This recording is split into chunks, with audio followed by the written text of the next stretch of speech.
그 복습 차원에서 하나 이제 한번 좀 풀어볼까요? 하나 간단하게. 이게 제가 말씀드렸듯이 이게 이제 RTR 공식이라고 해서 이게 토마토에서 이제 쓰는 방법인데요. 이제 작년 저희가 한 3, 4년 동안 연구를 해가지고 이제 만든 수식이 하나예요. 이게 수식인데 현재 이게 토마토를 많이 그러니까 몇 개를 달아야 되느냐, 그러니까 평균 온도를 얼마로 맞춰야 되느냐 이 수식인데요. 여기 보시면은 지금 일단은 한번 풀어볼게요. 지금 현재 500, 1500 광량이 들어있는데 광량을 800으로 바꿔볼게요. 800으로 바꿔보세요. 800으로 바꿔보고 한번 이 수식에 한번 넣어보세요. 몇 도가 나오나. 800으로 바꿔보고. 그러니까 여기는 800, 여기는 1200, 저쪽은 1600. 네, 800, 1200, 1600, 400씩 한번 해볼게요. 몇 도가 나오나? 화방은 똑같이 7화방 계산하고요. 7화방이라고 하고 한번 넣어보세요. 1번식을 사용해보세요. 2번식은 저희가 유럽 방법을 써봤더니 이게 안 맞아갖고 우리 1번 이게 좀 한국 실정이 안 맞더라고요. 그래서 우리가 이제 1번 수식을 개발을 했는데 이 수식을 한번 계산해보세요. 여기는 800줄, 광량 800줄, 여긴 1200줄, 1600줄. 그러면은 그 화방은 똑같이 7화방. 몇 도씨가 적정 온도인가? 예? 800이 여기다 넣는 거죠. 800이 여기다가 여기가 여기다 800을 넣으면 되죠. 여기다가. 거기다 넣으면은 1 더하기 7은 8이고 800 마이너스 아니죠. 여기 800에다가 여기 8화방이 800이잖아요. 여기 나누기 300을 하니까 나누기 300이죠. 여기 300을 나누죠. 여기. 아, 그거. 예. 예, 300으로 나누니까 800을 갖다가 300으로 나누면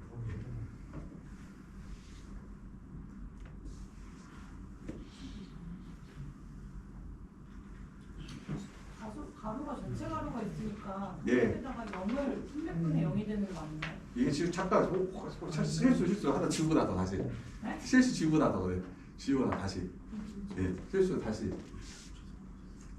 한번 계산해 보세요.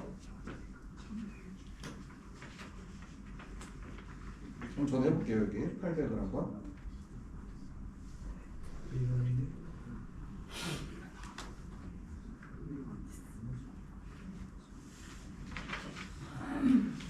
에서 17도가 나오네요. 17도. 써서 계산해 주세요. 여기다가 지금 800이잖아요. 네. 800에다가 여기다 지금 요게 800 빼기면 0이잖아요. 그럼 300 빼면 17에 그렇게 하면 17 플러스 0은 16도, 17도가 되죠. 얘는 500줄일 때 16도였죠. 800줄로 바뀐 거 어떻게 돼요? 17도로 바뀌죠. 그러면 여기 1200으로 하면 몇 도가 나와요? 1200이면은 1200에서 800을 빼면은 400이 나오고 그럼 1.3이니까 18.3도가 되죠. 그 다음에 아까 1600이라고 했잖아요. 1600이면은 1600에서 800을 빼면은 18.66. 그러니까 그 다음에 여기서 이제 괄을 한번 조정해 볼게요. 여기서 똑같이 했잖아요. 여기서 이제 괄을 7화방이 아니라 2화방으로 바꿔볼게요. 2화방으로. 그럼 어떻게 나오나? 2화방으로. 네, 똑같이 광량은 똑같이 800, 1200, 1600 해놓고 2화방은 온도가 올라가나 내려가나 확인해 보세요. 적정 온도가. 올라가죠. 올라가죠. 예, 바로 그거예요. 뭐냐면은 과일이 없으면은 목표 온도가 올라가요. 광이 많아도 목표 온도 올라가고 광이 없으면 목표 온도가 내려가고 과가 많아도 목표 온도가 내려간다. 왜냐면은 그러니까 우리가 말하는 온도하고 과일의 개수는 같다. 하나를 포기해야 돼요. 예를 들어 내가 8월달, 내가 이제 6월달 심어서 7월, 8월을 통과해요. 내가 토마토가 되건 파프리카 됐든 고추가 됐든 뭐든지 통과하려고 하는데 내가 온도를 잡을 수가 없잖아요. 그럼 뭘 포기해야 돼요? 과일의 개수를 좀 포기해야 된다는 얘기죠. 과일의 개수를. 근데 반면에 이럴 수도 있어요. 12월달 내가 이제 2, 3월달인데 벌을 실수로 안 넣어서 파프리카나 토마토나 이런 벌로 수정하는 과일을 내가 착과를 못 시켰어. 그러면은 온도를 지금부터 올려야 돼요? 내려야 돼요? 올려야 되죠. 환기 온도를 올려야 되죠. 환기 온도를 올리면 온도가 올라갈 거 아니에요. 그러니까 내가 착과를 못 시켰으면은 온도를 평균 온도를 올려버리고 내가 착과 수가 예를 들어서 보니까 2월달, 3월 초에 과일값이 엄청 비쌀 것 같아. 막 킬로그램당 10,000원이 넘을 것 같아. 그럼 어떻게 해요? 야 그러면은 과를 잔뜩 달아놓고 온도를 떨어뜨려 봐야겠구나. 온도를 낮춰버려야겠구나. 온도를 낮춘다는 의미가 뭐냐면 공기 온도를 낮추고요. 과일은 그 과일 수확 시기는 공기 온도가 정하나요? 과일의 온도가 정하나요? 과일 온도가 정하죠. 그럼 예를 들어 내가 3월 초에 많이 따고 싶은데 2월 달에 좀 어떻게 조절하면 될까요? 과를 많이 달아놓고 잎을 따고 온도를 낮게 관리해요. 그러면 과일은 어떻게 온도가 올라가야 내려가요? 올라가죠. 그리고 생장적인 온도는 올라가야 내려가요? 내려가죠. 차가운 게 내려갈 거면 온도가 낮을 거라면 그러면요 성장속도가 늦고 과일의 수확은 빨라지고 갈 수가 있죠.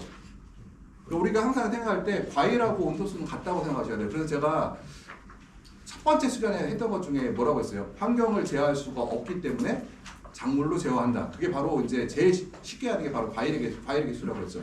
제가 지난 시간에 그 설명을 말씀드렸을 거예요. 저기 세도 논산부여 이쪽에서 논산부여나 이쪽에서 부르시는 분들이 저를 부르면은 제가 가면 제일 먼저 하는 게 뭐라고 했어요? 대부분 하는 말이 과일을 따라고 한다고 하죠. 내가 왜 과일을 따라고 해요? 저를 부르는 사람들은 대부분 상태가 안 좋기 때문에 과일을 따서 체력을 회복시키라는 뜻이거든요. 왜냐면은 과일 따면 나보고 좋아져요. 똑같죠? 온도가 높고 그러면 좋아져요, 나빠져요? 온도가 극단적으로 안 좋으면 나무가 나빠질 거 아니에요. 그럼 어때요? 과일을 따버리면은 좋아지죠. 그러더래요. 그래서 그렇게 하는 이유가 생산성은 떨어질 수 있지만 우리의 목표가 뭐라고 했어요? 내가 평생에서 수확을 제일 많이 할 거냐가 아니라 옆집보다 내가 수확을 많이 하면 되는 거고 옆 동네보다 내가 많이 수확하는 게 목표라고 했잖아요. 그러면은 나는 환경이 환경이 안 좋다는 거예요. 작년 8, 9월 달에 전국적으로 더웠죠. 그건 나만 더운 건가요? 전국이 다 덥잖아요. 그러면은 나는 상대적으로 나무를 건강하게 보존해서 일정 부분 수확을 할 수 있다고 하면은 뭐예요? 남들보다 돈을 버는 거죠. 내가 여태까지 태어나서 최고 많이 딸 필요가 없어요. 내가 만약에 살아생전에 이만큼 수확을 했다, 최고 많이 수확했다 그 얘기는 남들도 많이 났다는 얘기예요. 왜냐면 환경이 내가 아무리 수확 기술이 그러니까 재배 기술이 좋아도 환경이 좋아야만 수확이 많이 되거든요. 그럼 남들도 똑같은 상황이었거든요. 그러니까 남들이 수확을 많이 하면 난 더 따야겠죠. 그렇다 하더라도 우리가 원하는 거는 남들보다 더 따는 거다. 그래서 환경에 우리가 극복하는데 그래서 여기는 이 식에 적어하면 되죠. 뭐예요? 광이 많다는 얘기는 광합성을 많이 한다는 얘기고 그러니까 어때요? 온도를 높여야 되는 거고 또 하나가 과가 많이 달리면 온도를 낮춰야 되겠죠. 왜? 과일이 많다는 얘기는 과일로 양분을 많이 가니까 온도를 높였을 때 문제가 될 수 있죠. 그 다음 제가 지난번에 또 수업 시간에 했던 것 중에 하나 그랬었죠. 28도하고 35도가 누가 더 뜨겁냐? 뭐라고 했어요? 모른다고 했죠. 광이 항상 따라붙어야 되죠. 광합성을 위해서. 아까 이 얘기예요. 광이 많아지면은 온도가 높아도 상관없죠. 근데 이 광이 낮아지면 어때요? 온도가 더 낮아야 되죠. 그래서 제가 지난번에 말씀드렸듯이 말씀드렸던 28도가 좋냐 35도가 좋냐 시원하냐 그 의미가 바로 여기서 나왔다. 이것들이. 한번 이거는 100% 맞지는 않는데 저희가 대략적으로 해봤어요. 이걸 갖다가 농장들 찾아다니면서 평균 온도 갖고 점을 찍어봤더니 대략적으로 이 정도 되더라는 걸 식을 하나 만든 거거든요. 이게 100% 맞지는 않는데 방향성은 맞아요. 그래서 요거 같은 경우도 한번 쭉 풀어보세요. 그냥 이것도 한번 이렇게 보고 그 다음에 지금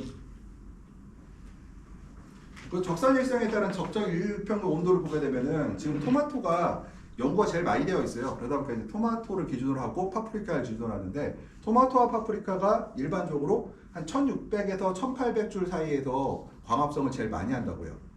광합성 제일 많이 한다. 근데 여기도 하나 주의점이 있죠. 1600에서 1800줄에서 광합성을 많이 한다는 나무는 어떤 크기일까요? 완전 성체. 그러니까 토마토는 파라방.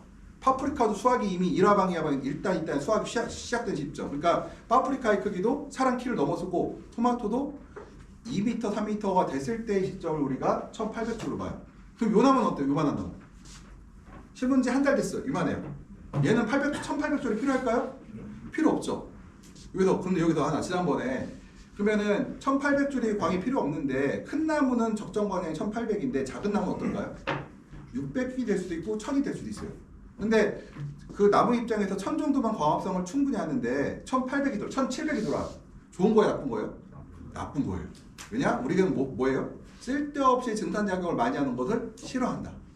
쓸데없이 증산작용을 많이 하는 건 뭐가 안 좋아요? 과일로 갈 물을 갖다가 다 2% 뺏기기도 하고 스트레스를 많이 받을 수 있는 조건들이에요. 이것들요. 우리가 예? 예. 뭐 하여튼 증산량이 많아져요. 증산량이 많다는 얘기는 결코 좋은 일이 아니에요. 그러니까 우리가 에너지 보존 법칙 얘기했죠. 제가 이제 2학기 때 보면 작물 관리라는 시간에 뭘 배우냐면은 식물은 물리적 대상이라고 해요. 물리적 대상이 뭐냐면은 식물의 모든 활동들은 물리적으로 반응한다. 그러니까 여기서 말하는 건 증산작용을 얘기해요. 그러니까 물을 하늘로 날리는 증산작용은 뭐예요? 열이 있어야 되잖아요. 근데 1700줄이 들어오고 800줄이 들어와요. 그럼 기본적으로 1700줄하고 800줄하고 있으면은 1600, 1800줄이 있으면 1600줄로 들어오는 광이 800줄보다 증산량이 2배가 돼요. 뭐 100% 똑같지는 않지만 추세적으로 거의 2배나 되는 게 맞아요. 왜 그러냐? 물을 햇빛을 받은 만큼 증산해야 되거든요. 받은 만큼 증산해야 돼요. 왜요? 에너지 보존 법칙이잖아요. 내가 에너지를 받은 만큼 그걸 해소하지 못하면은 식물체의 몸의 온도가 막 올라가겠죠. 그것은 식물체한테 크나큰 피해를 주거든요. 그래서 이걸 온도를 떨어뜨려야 되는데 그러려면은 그만큼 증산을 많이 해야 돼요. 그러니까 우리가 굳이 800만 갖고 먹고 할 수 있는데 1600이 들어왔어. 그 얘기는 800만큼 식물은 쓸데없는 증산을 유발시켰다는 거죠. 쓸데없는 증발을. 그래서 우리는 그래도 노지에서는 이런 컨트롤이 안 되지만 우리가 온실에서 뭐가 돼요? 커튼으로 갔다가 제어들이 되죠. 그래서 일정 부분. 그러니까 노지보다 시설이 우리가 생산량이 높은 이유는 바로 이런 데 있어요. 그리고 볼게요. 고추를 재배하신 분들은 우리 정 선생님 같은 경우는 하셨을 텐데 시설고추가 노지고추와 시설고추보다 크기가 커요. 이 크기가 크다고 과일 사이즈 자체가. 왜 크냐? 왜 클까요? 바로 증발량 때문에. 햇빛량을 우리가 이제 통상적으로 고추가 크는 시점에서 보게 되면은 고추 크는 시점에서 노지에서의 광량은 거의 3000줄에 가깝다 하루에. 필요한 양의 거의 2배 이상이 들어오고 있는 광이죠. 근데 온실 내부는 어때요? 시설고추 하시는 분들은 거의 대부분이 차광망 시설을 갖고 있거든요. 그러면은 내부 광량이 거의 800W 이하로 떨어져요. 800줄 이하로. 광량으로는 1000W가 외부 광량인데 내부 광량은 거의 400에서 500W까지 떨어진단 말이에요. 그리고 어때요? 증산할 물이 과일로 더 가니 과일의 크기가 더 커지죠. 여기서 과일은 제가 물주머니라고 얘기 드렸죠. 과일은 토마토도 오이도 고추도 파프리카도 95%가 다 물이다. 그럼 뭐예요? 물주머니잖아요. 물주머니. 그러니까 물이 충분히 가야 돼요. 과일로. 그러지 않으면 과일의 비대가 잘 안 된다는 거예요. 이것들은. 그래서 우리의 과일은 물주머니에 생각합니다. 그러니까 우리 파프리카 먹고 살쪄요? 토마토 먹으면 살쪄요? 왜 안 찔까요? 다 물이니까 안 찌는 거죠. 사실은 물 먹어서 살이 안 찌잖아요. 그래서 사실은 저기 말 나온 게 좀 더 나가면은 오해가 좀 있는 게 지금 시설채소 관련해서 뭐 스마트팜이나 환경원에서 얘기를 할 때 뭐 인류의 식량 문제 얘기를 하는데 사실은 그거 볼 때마다 웃어요. 식량 문제라는 거는 뭐와 관련 있어요? 칼로리랑 연결 있죠. 토마토, 파프리카, 오이가 칼로리가 있어요? 없죠. 그 다이어트 하려면 그걸 먹으라고 하잖아요. 왜요? 칼로리가 없으니까. 그래서 사실은 시설채소에서 우리가 오이, 토마토, 파프리카는 생존을 해서 먹는 게 뭐예요? 기호. 그러니까 사람의 식습관을, 그러니까 식생활을 풍요롭게 만들어주고 그다음에 약간 건강하게 살게 해주려고 먹는 거지 생존과 관련 있지 않아요, 사실은. 그렇게 생각하시면 되고 그래서 우리가 이게 물주머니예요, 그냥. 그러니까 칼로리가 없어요. 물주머니고. 그래서 그러면은 여기서 이제 설명드릴게 1000줄이에요. 17.7도를 맞춰야 되죠. 우리 RTR 시계에 의하면 RTR이 뭐냐면은 레디에이션 템퍼러처 레티오인데 온도와 광의 비율을 얘기하는 걸 우리가 RTR이라고 하는데 그러면 1000에서 17.7도씨가 돼야 돼요. 근데 1000줄이 들어오고 있는데 내가 어제 농약을 잘못 뿌려갖고 잎이 타버렸어. 그러면은 위로 가야 돼요? 내려가야 돼요? 내려가야 되죠. 왜 내려가야 돼요? 성장 속도를 늦추고 우리가 식물이 어디 조직이 망가졌다는 얘기는 회복시켜야 될 거 아니에요? 회복시키려고 하면 광합성 약물이 필요해요. 그럼 키를 크게 하는 게 좋아요? 안 크게 하는 게 좋아요? 천천히 크게 하는 게 좋죠.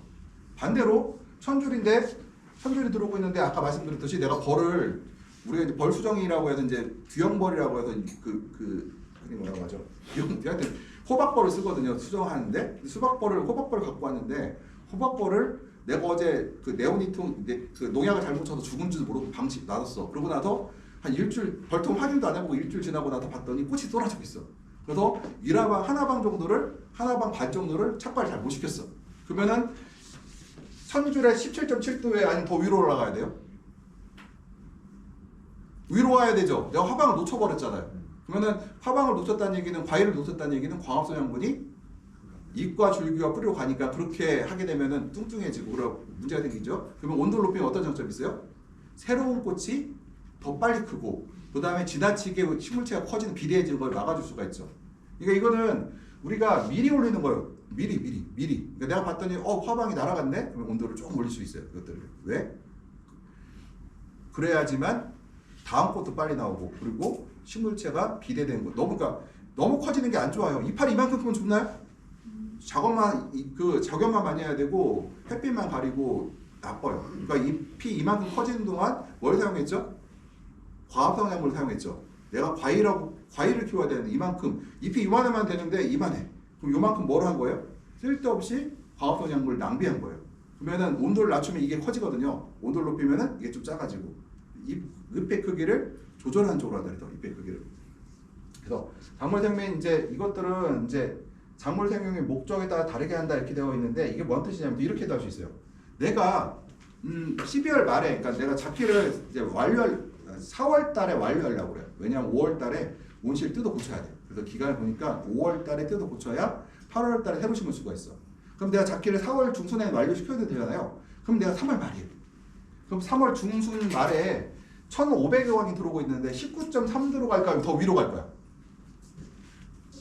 더 위로 가요. 왜 그러냐면 바로 앞에서 우리가 배웠어요. 뭘 배웠냐면 여기서 여기 봤죠. 온도가 높을수록 어디로 가요? 과일로 가요? 잎으로 가요? 과일로 가죠. 양분이. 그러면 내가 이게 3월 말이 4월 중순에 무조건 잡기를 끝내야 돼. 그럼 어떻게 해야 돼요? 온실 온도를 높여서 잎으로 갈 양분을 과일로 보내버리면 잎은 다 망가지겠죠. 망가져. 어차피 끝날 거니까. 거기다 플러스 또 하나 이점이 있어요. 온도가 높다는 얘기는 과일의 온도도 높아질 확률이 높죠. 그럼 어떻게 돼요? 수확이 좀 더 빨라지죠. 이게 내가 평상시 같았으면은 뭐 지금 척과된 걸 60일 만에 수확할 거를 이렇게 관리하면 높게 관리하면 척과하고 나서 55일 만에 수확했다. 그 얘기는 내가 어쩌면 수확 종료 때까지 한 반화방 내지 하나방을 더 먹을 수도 있다. 이거는. 그러니까 이거는 그래서 여기 써 있는 게 뭐냐면 맨 마지막에 이게 생산 목적에 따라 다르다. 온도는 그럼 항상 같냐? 아니죠. 내가 잡기를 7월 초에 끝날 사람과 6월 초에 끝날 사람과 5월 초에 끝날 사람들의 온실의 관리 방법은 다르다는 거예요. 이것들 목적에 따라. 이게 그러니까 누가 이제 책에 나오면 뭐 20도가 좋네, 25도가 좋네 이렇게 얘기하면은 당신의 목적에 따라 그게 맞았나 보자 하고 끝나요. 근데 실제로 저희 현장에서는 우리는 목표가 그 사람이 수확이 종료될 때까지 최대 수익을 내는 게 목표거든요. 최대 수익을 내야지만 살아남을 수가 있고 그러면은 우리는 그 사람이 목표로 하는 수확 완료 성적까지 우리가 간다는 거죠. 그래서 아까 보면은 요것도 보지만 이것도 봐야 된다는 거죠. 요것도 이런 내용도 봐야 된다는 것들. 온도에 따라서 과일과 잎이 누가 더 클 것이냐. 통상적으로는 온도가 높게 되면 과일이 잎보다 더 빨리 비례가 끝나요. 그것들이. 그래서 이것은 이제 보고 착과량이 많은 비교적 낮게 온도를 유지한다. 이거 헤드폰 보고. 그다음에 온도의 예를 보게 되면은 이제 이거 토마토의 예인데요. 다른 것도 거의 비슷하긴 한데 보면은 온도가 높아지면은 이제 색소 이상이 발생을 시작해요. 색소 이상은 토마토도 그렇고 파프리카도 그렇고 온도가 높아지면은 색소의 생성이 잘 안 된다. 그러니까 색소가 우리가 이제 파프리카도 노래야 되는데 빨개야 되는데 약간 빨갛지가 않고 약간 흐린 빨간색이야. 그럼 값을 받을까요? 못 받을까요? 못 받죠. 그리고 빨간색이어야 되는데 한쪽이 빨갛지가 않고 한쪽이 좀 살짝 노래. 돈을 받아요? 못 받아요? 토마토도 마찬가지고 파프리카도 마찬가지고 이 라이코펜 그러니까 이 색소가 만약에 골고루 박히지 않으면은 잘 생기지 않으면은 돈을 못 받는다는 얘기. 예를 들어서 우리가 볼 때 착색불량과라는 과일이 있어요. 먹을 때 보면은 뭐 큰 차이 안 나요. 근데 킬로그램당 착색불량과 같은 경우는 큰 토마토 기준으로 요즘 같은 경우 토마토가 비싸거든요. 지금 킬로그램 4-5천 원인데요. 4-5천을 받는다고 하면은 착색불량과 2-3천 원밖에 못 받아요. 그러니까 이 고온에 의한 이제 라이코펜 감소 현상이 그러니까 색소가 발현되지 않는 증상이 나타나는 거죠. 그러니까 우리가 볼 때 뭐예요? 온도가 높으면은 햇빛이 강하면 뭐래요? 차광을 하죠. 차광을 하는 이유가 바로 얘 때문에 그래요. 우리가 사실은 제일 큰 이유가 그 토마토고 파프리카고 이런 색깔 나는 과일들 있잖아요. 이게 햇빛을 직사광선을 4, 5, 6월 달에 특히 5, 6월 달에 7, 8월 달에 많이 보게 되면은 색소가 발현이 잘 안 돼 갖고 착색 불량화들 발생을 하거든요. 그다음에 이제 뭐 너무 오도가 초대가 약해지고 생체제로 가죠. 너무 약해진다는 건 뭐예요? 과일로 약물 다 보내고 지는 키도 빨리 커버리고 약해진다는 얘기고 생체제로 간댔죠. 과일은 빨리 비대된다는 얘기예요. 그래서 우리가 아까 그랬잖아요. 4월 중순에 끝날 사람 어떻게 한다? 아까 적정 온도보다 더 높게 유지한다. 3월 달에. 왜? 우리 수확을 빨리 끝내야 되니까. 그 다음에 이제 적정 온도가 보고요. 이 적정 온도는 이 상황이 달라지게 하지만 적정 온도보다 낮아지면 어떻게 돼요? 초대가 강해지고 잎이 큰 쪽으로 가버리고 과일은 잘 안 달리고요. 그 다음에 또 하나 있어요. 온도가 또 떨어지면은 색소 발현이 또 안 돼요. 그러니까 고온을 받아도 색소 발현이 안 되고 저온을 받아도 색소가 안 되는데 우리가 약간 겨울철 보면은 이 파프리카하고 토마토의 온실에서 양쪽 부분 있죠. 그러니까 벽면 쪽이 착색 불량가 많이 나와. 왜 그래요? 외부의 영향을 받아서 온도가 차가우니까 특히 거기 물방울이 많이 맺거든요. 물방울은 차가운 물이에요. 이런 것들이 생기게 되면 바로 여기서 색소 발현이 또 안 되는 증상들이 발생한다. 고온이라도 색소가 발현 안 하고 고온이라도 안 되고 저온이라도 안 되고 이 고온에 의한 착색 불량가들은 앞으로 이제 여름철 되면 나오겠죠. 저온에 의한 착색 불량가들은 지금 한참 나오고 있어요. 왜냐면은 1월달, 2월달, 2, 3월 지금 4월 초니까 2, 3월 달에 착화된 것들이 저온받게 되면은 바로 이런 착색 불량가 나온다는 거죠, 얘들이요. 그다음에 뭐 온도가 나빠지면은 특히 이제 파프리카나 토마토나 이런 경우는 기형과라고 해서 똑꼬랗고 이쁜 과일이 나와야 되는데 찌글찌글한 과일들이 많이 나오기 시작해요. 딸기도 저온 받으면 찌글찌글해지고 토마토도 찌글찌글해지고 이런 과일들의 특징이 이게 저온 받게 되면 찌글찌글해지거든요. 이게 화분화할 때 세포 분열이 제대로 안 된 거예요. 추우면 뭐예요? 온도가 있어야 세포 분열이 딱 되는데 온도가 낮으면 세포 분열이 잘 안 돼요. 그럼 어떻게 돼요? 세포가 뭉쳐 있고 이게 잘 분해가 안 되다 보니 분열이 잘 안 되다 보니까 기형가들이 나온다는 거예요, 얘들이요. 그래서 우리가 이런 온도에 의한 피해들이 나타나고요. 온도에 따라서. 그 다음에 이제 한계 온도라고 보면 또 하나가 이제 35 이상 올라가면은 수정 불량 및 착화 감소가 일어나고 초대 약해지고 쭉 있는데 여기서 35도 이상 10도 미만 써 있잖아요. 이게 뭐 여기서 10도 미만으로 오면은 수정 및 착화 불량이 과연 발생을 할까요? 근데 대부분 발생을 안 해요. 쭉 떨어져도. 왜 그럴까? 순간이기 때문에. 예를 들어서 내가 온도를 13도 정도를 유지하고 있었는데 난방부가 걸려갖고 예를 들어서 뭐 한 2월 저기 새벽 5시부터 6시까지 1시간 정도 저온을 받았다. 그러면은 잘 안 나타나요. 순간적인 것들. 그리고 35도 이상 돼 있죠. 우리가 6월 달에 35도가 넘어가야 안 넘어가 온실 내부에? 넘어가요. 근데 착화 불량 안 나타나. 착장도 잘 돼요. 왜 안 되냐? 뭐요? 순간적으로 넘어갔기 때문에. 예를 들어서 한 11시 반, 1시 반부터 한 2시까지 30분에도 1시간 올라갔어. 요거가 그런 문제가 돼요. 이게 지속적으로 유지가 되면은 발생을 하죠. 그때 장마철이 그래도 그런 걸 받아요. 장마철 같은 때. 그래서 이 한계 온도라는 거는 뭐다? 순간적으로 발생하지 않는다고 했죠. 그래서 지난번에 온도에 대해서 배울 때 뭐 배웠어요? 주간 평균 온도. 그러니까 일주일간 평균, 그러니까 일주일간 평균도 배우고 7일 평균도 배우고 그 다음에 1일 평균도 배웠고 주간 평균 온도, 야간 평균 온도 배웠죠. 여기서. 그러니까 평균 온도를 움직여요. 하루치 평균 온도, 뭐 일주일치 평균 온도. 제가 한 번 더 온도 관련 한 번 더 잠깐 말씀하면 추가로 드리면 볼게요. 환경지역 컴퓨터로 다룰 때 앞으로 이제 이런 내용을 뒤쪽에 들어요. 얘는 뭐냐면은 우리가 통상적으로 하루의 광량을 11시에 알 수가 있을까요?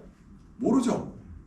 그럼 우리가 어떻게 하냐? 한 11시까지의 누적 광량을 봤더니 한 800줄이 들어왔어. 아, 광이 되게 좋네. 그러면 야, 온도를 환경 온도를 20도로 했는데 그 우리가 생각했던 600줄보다 200줄이 높으니 22도에서 환기를 시켜. 온실 온도가 확 올라가겠죠. 그런데 갑자기 12시부터 2시까지 3시까지 구름이 꼈어. 그럼 어때요? 온도가 높은 상태로 유지가 됐죠. 그러면 내가 저녁 때 저 컴퓨터 한 달에 봤더니 누적 광량보다 온도가 높아요, 낮아요? 높았죠? 그럼 내일 우리가 어떻게 해야 돼요? 11시까지 재봤더니 600줄이야. 그럼 어제 계산해봤더니 야, 어제 800줄로 해서 오늘은 평균 환기 온도를 낮춰. 800줄인데 600줄이라고 하고 낮춰버려. 그럼 어떻게 해요? 그러면 어제하고 오늘 평균 되면 어떻게 돼요? 똑같아졌죠. 근데 이게 이틀 갖고 안 되면 또 어떻게 해요? 3일치로 또 가죠. 또 4일치로 가서 보통 3일에서 일주일 평균 갖다가 계산을 해드려요.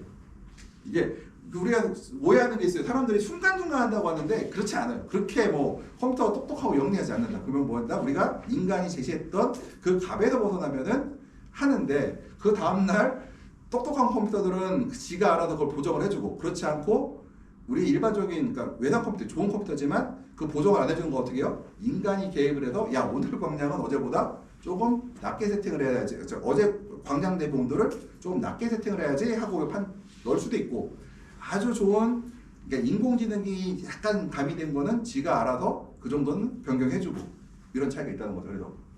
그래서 보면은 순간 올라가는 거는 필요 없고 평균 온도를 얘기 주로 많이 해요. 뭐 30분 갖고 나무가 망가지고 이러진 않아요. 지금 저 같은 경우는 냉해 피해를 가끔 보는데 이런 거는 그 막 영하 2, 3도로 막 떨어진 데 가야 되는데 여기서 나무가 영하 1도로 떨어지면 죽을까요, 살을까요? 안 죽어요. 근데 영하 1도로 떨어진 게 서너 시간 되면 죽는데 2, 30분 떨어졌거나 안 죽어요. 그냥 좀 타격을 입고 말지 죽진 않아요. 그렇죠. 제가 이런 거 여러 번 겪어봤는데 뭐냐면은 보일러가 꺼지잖아요. 그러면은 우리는 온실이 실험 온실이니까 30평 정도에서 커버 50평 되거든요. 그러면 우리 사무실에 있는 난로를 다 갖고 와요. 다 갖고 나서 보일러 기다 올 때까지 켜놓고 있으면은 진짜 하면은 뭐 새벽까지 하면은 0도까지 떨어지는 게 수시로 있어도 그렇게 떨어지긴 하는데 그래도 죽진 않아요. 왜냐? 영하로 떨어지는 것도 뭐예요? 잠깐 떨어졌다 올라가는 건 상관없어요. 그래서 지금 이런 지금 얼어 죽은 거 모습이고 그래서 굉장히 이것들은 굉장히 심해요. 이런 것들 얼어 죽어버리는 것들은 굉장히 심한데 이거 그래서 요즘에는 지금 이 기능에 대해서 좀 설명을 해볼게요. 뭐냐면은 그 보일러가 꺼지거나 전기가 나가거나 온도가 저온이 되거나 고온이 되면은 스마트폰으로 연락 오는 게 있어요. 기능이. 이게 언제 만들어졌을까? 온실에 90년대에 있었어요. 이미. 왜냐면은 제가 이미 그 시대에 2000년대 초반에 이거 설치했어. 세도가 왜냐면 제가 이거 얼어 죽으니까 자꾸 그래가지고 제가 보일러가 뭐가 꺼질지 모르거든요. 저희는 온실이 20동, 20몇 동 되니까. 그래서 거기다가 그 당시엔 투지폰이죠. 투지폰 연결해갖고 저한테 이제 그 전기가 나가거나 보일러가 꺼지거나 아니면 온도가 설정한 정도 낮아버리면은 전화가 와요. 저한테. 그것도 1번 저, 2번 뭐 3번 누구한테 가요. 막 계속 누가 받을 때까지. 그런 기능이 있던 게 언제냐면은 이미 90년대 말에 있었고 그때 전화 걸면 얘가 나한테 얘기해줘. 연락이 안 오잖아요. 그래도 궁금하잖아. 그럼 전화해봐. 그러면 지금 현재 온도는 8도입니다. 그리고 전기는 정상입니다. 보일러도 정상입니다. 이렇게 얘기를 해줘요. 아무튼 그 당시에 이미 이제 그 세도 지역, 논산 지역에 웬만한 온실에서는 다 그런 기능이 있었어요. 그리고 이거 얼어 죽지 않게 하려고. 이게 보세요. 내가 3,000평, 2,000평 농사 짓고 있는데 꺼져봐요. 어떻게 돼요? 꺼져. 그 전에 어떻게 했을까요? 사람들이 이거 전화기 없는 사람들은? 옛날 사람 어떻게 했을까요? 네. 이런 우리 뭐라고 하죠? 조그만 온돌 하나 놓고서 온실 그 작업장에 거기서 잠을 잤어요 사람들이. 얼마나 진짜 힘들어요. 근데 요 전화기가 요거 생기고 나서 2000년 90년대 후반부터 2000년대에 다 달더라고 이거를. 그러면 집에서 잠을 잘 수가 있어. 뭐예요? 이제 보일러 꺼지면 나한테 연락 오고 그리고 내가 궁금하면 전화해갖고 한번 알아볼 수도 있고 이거 뭐예요? 굉장히 좋죠. 그러니까 사람들이 오해하는 게 그런 기능들이 뭐 최근에 생긴 줄 아는데 이미 다 이게 옛날에는 그 당시 이거 스마트폰이 아니라 이미 투지폰이라 이제 문자하고 전화로만 됐을 뿐이지 사실은 다 됐어요 그때도. 그래서 이게 굉장히 그 얘기 지금 뭐 하려다 이러고 갔냐면은 위험하다는 거예요. 그러니까 내가 이런 안전장치를 뭐 전화가 오든 문자가 오든 간에 이것도 하나가 아니라 나한테만 내가 무슨 일일 수도 있잖아요. 그러면은 뭐 저기 동생이라든가 옆에 누구한테 그 전화로 연결해놔갖고 해결될 때까지 계속해서 문자나 전화가 가게 만들어야 된다는 얘기를 하려고 그랬어요. 뭐 이렇게 되면 저 같은 경우는 뭐 얼어 죽어도 뭐 상관없거든요. 상관없다기보다는 뭐 그냥 뭐 50평 얼어 죽었다, 100평 얼어 죽었다고 해서 뭐 큰 문제 되진 않아요. 근데 2,000평, 3,000평 하시면 얼마 손해라고 했어요, 제가 1년에. 평당 20만 원 잡으면 2,000평이면 4억이고요. 25만 원이면 5억이거든요. 그러니까 이거 한번 타격받으면은 한 3년 동안은 진짜 아무것도 못하고 빚 갚아야 돼요. 아무것도 못하고. 이게 마진 얼마 될 것 같아요? 농사 지으면 이렇게 농사 지으면 30% 정도밖에 안 돼요. 30%. 그러면 내가 이거 빵 되면은 3년 반치가 날아가는 거예요. 그냥. 꽝 돼버려요. 그러니까 이것들에 대해서는 되게 조심하셔야 돼요. 그래서 얼어 죽는 게 제일 무서워요. 그래서 생육 단계별 최저 온도를 좀 보려고 그러는데요. 우리가 이제 생육답의 온도를 보게 되면 평상시에는 주가 온도를 21도로 관리하지만 고강도일 때는 2도 높게 관리한다. 뭐 이거는 이제 온도가 광이 높을수록 이제 높게 관리한다는 얘기고요. 그 다음에 야간 온도는 주간 온도보다 2도 높게 관리한다. 이게 뭐냐면은 주간에 2도 높게 하려고 야간에 2도 떨어뜨리게 되면 어떻게 돼요? 괜찮아요. 착과부담이 없으므로 영양제를 완성해야 돼. 정말 정식 후에는 과일 없잖아요. 그러니까 조금 해도 상관없다는 얘기들이요. 그래서 삼방울 착과 이유는 어떻게 돼요? 삼방울 착과 이유는 평상시에는 주가 온도를 19도로 관리하다가 고강도일 때는 높게 관리하는데 야간 온도는 주가 온도보다 2사에서 4도 높게 관리한다. 뭐냐면은 착과 부담이 많으니 얘는 둘 다 온도를 올려도 괜찮은데 얘는 어떻게 돼요? 둘 다 온도를 높이게 되면은 잘못하면 문제가 있을 수가 있기 때문에 이때는 조금 더 낮게 관리한다. 편차를 좀 두고 관리한다는 얘기를 하는 거고요. 한방울 착과 이후에는 좀 낮게 관리한다. 그래서 착과하고 나서부터는 온도를 낮게 관리한다는 거예요. 그러면은 이제 바라시하고 이제 볼게요. 바라시, 그러니까 처음에 싹 틔울 때하고 육묘 전방 같은 경우는 온도 편차를 안 둬요. 주야간 편차를 안 두다가 육묘 후부터 두기 시작해서 정식 후에 갔다가 정식 후 때 우리가 온도를 좀 높게 놨다가 정식이 끝나고 나면은 온도를 떨어뜨리거든요. 그래서 우리가 8월 달에 정식을 해도 괜찮은 이유가 바로 여기 있어요. 왜요? 8월에 정식한 그러니까 이건 8월에 정식한 볼게요.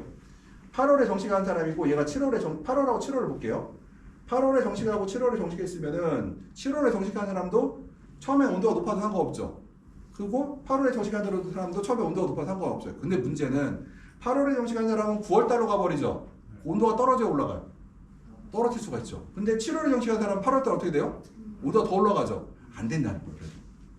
우리가 8월 달, 7월 아무리 늦어도 빨라도 보통 7월 말에 심거나 욕심이 있는 사람들이 보통 안전하게 할 때는 8월 10일에서 15일 사이에 토마토와 파프리카가 정식이 들어가요. 왜 그러느냐? 바로 요것 때문에 그런 거죠. 정식 후하고 착과 후 이후에 누가 온도가 높다? 정식 때는 높아도 되고 정식 착과가 되고 나서는 온도가 높으면 안 되겠죠. 근데 얘 삼화방이라고 했잖아요. 만약에 6월 달에 심은 사람은 8월 달에 몇 화방일까요?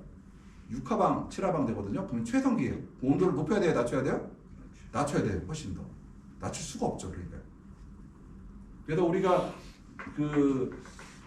우리나라 작형을 보게 되면은 그 첫 시간에 배웠듯이 우리가 몇 월 달에 정식을 해서 몇 월 달에 끝나요? 보통 8월에 심어서 1년 키우는 사람들은 다음에 7월 초에 끝나고 유럽은 언제 시작해요? 유럽은 1월 달에 시작해서 12월 초에 끝나죠. 왜? 유럽은 온도가 6, 7, 8월 달에 시원해요. 20도가 끼키야 24도고 비 오면 18도예요. 그러니까 버틸만 하죠. 그러니까 여름을 날 수 있고 우리는 어때요? 여름을 날 수가 없어요. 그러니까 우리 여름 농사 포기하는 거예요. 그냥. 왜냐? 과가 없을 때는 통과가 가능한데 과가 있으면 통과가 안 된다. 그러면은 제가 작년에 이제 몇 년 전에 실험을 하나 한 게 있는데 야 그래도 9월 달에 토마토하고 파프리카가 너무 비싸. 그럼 어떻게 수확을 해야 될 거 아니에요? 어떻게 해야 되지? 그러면 어떻게 할까 해서 제가 실험을 한 게 있어요. 뭐냐면은 6월 초에 심 때 과를 한 개만 달아. 7월 20일까지. 그러면은 7월 달, 8월, 9월 달 생산이 많이 돼요. 근데 6, 7월 달에 두세 개씩 딱 세 개씩 달아버리면은 8, 9월 달 생산이 안 돼요. 9월 달 생산이 안 돼요. 왜? 나무가 8월 달 착과가 하나도 안 돼요. 왜냐? 나무가 이미 힘을 다 소진했기 때문에 착과가 안 돼요. 그때부터는. 그 완전히 수확이 종료가 되고 소태가 회복될 때까지는 안 된단 말이에요. 그러면은 우리가 이제 얘는 이제 말씀드렸듯이 8월에 심어서 가는 거는 우리가 뭐예요? 온도에 따라서 움직인 거고 6월 달에 심어 6월 달 7월 초에 심어서 가려면 어떻게 해야 돼요? 과의 개수로 온도를 조절해야 되는 거고. 그리고 요새 돈을 제일 많이 버는 지역이 어딜까요? 우리 시설체수에서 장수가 7월 초에 6월 말 7월 초에 심어. 토마토고 파프리카고 오이고. 왜 가능할까? 야간 온도가 3도가 3, 4도가 낮아요. 청양도 그렇잖아요. 정해가 안 돼요. 정해가 안 돼요. 거기는 800고지. 800고지고요. 근데 거기서도 작년하고 재작년에 문제 생기기 시작했어요. 그럼에도 불구하고 3개 달면 잘 안 돼. 2개 정도 달아야 돼요. 3개 달면은 나무가 망가져요. 잘. 두 개다 이렇게. 그러니까 그분들 그러는 거야. 야, 그럼 우리도 8월에 심어야 되는 거 아니냐? 그런 얘기를 하신 분이 있어요. 근데 제가 다시 얘기 드렸죠. 사장님 목표가 제일 많이 따는 거예요? 아니면은 비쌀 때 파는 거예요? 비쌀 때 파는 거죠. 그러면은 사장님 내가 착과가 안 되면은 저 김제 사람은 착과가 될까요? 전혀 안 되죠. 그러면은 9월 달에 어디 물건만 나올까요? 여기 강원도 일부 지역하고 여기 장소권만 나올 텐데 그러면 당연히 심어야죠. 그렇겠죠.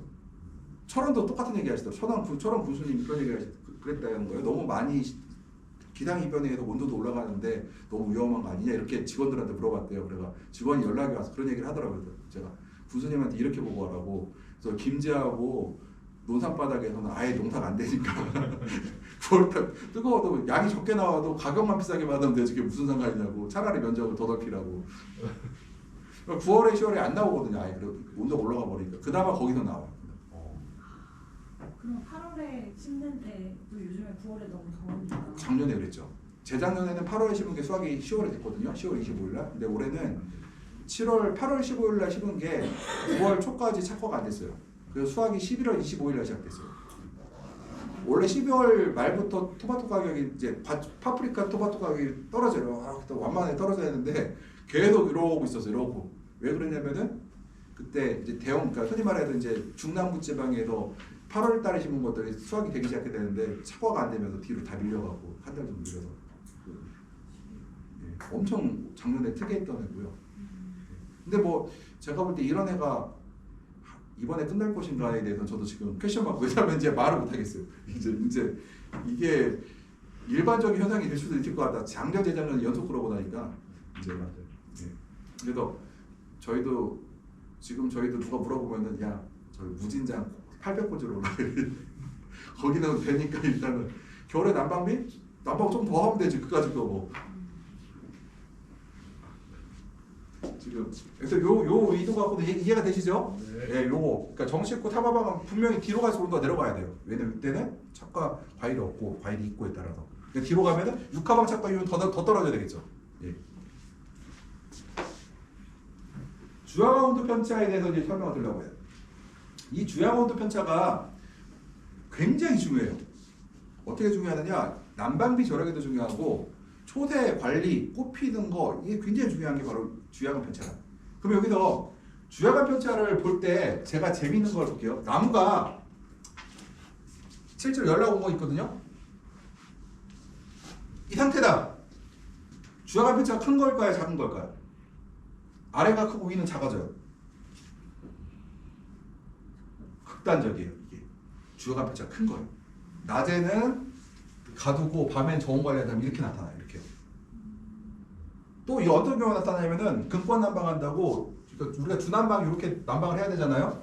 이걸 안 하고 여기다 난방한 사람들. 요거 안 하고 아예. 그 어떻게 될까요? 여기만 뜨겁고 여기는 차갑죠. 이 상태 또 이 구조가 나타나요. 그러니까 생장점 온도 편차가 심하고, 그러니까 밤에는 춥고 낮에는 어때요? 상대가 뜨겁겠죠 여기가. 이 상태가 나타나요. 그래서 저거 보면은 이 나무 구조를 보면은 우리가 의심하는 게 주야간 온도 편차가 크구나. 그 다음에 보일러 형태도 우리가 난방을 어떻게 하고 있느냐를 보는데 난방을 할 때 위아래 온도가 같아야 되는데 편차가 심해지면 이렇게 삼각형 형태가 나타나거든요. 그러면은 이게 DIF가 주야간 온도 편차를 우리가 DIF라고 하는데 이제 앞으로 DIF라고 얘기할게요. 주야간 편차를 안 하고. 주야간 온도 편차는 평균 주간 온도와 평균 야온의 차이를 우리가 주야간 DIF라고 한다. DIF.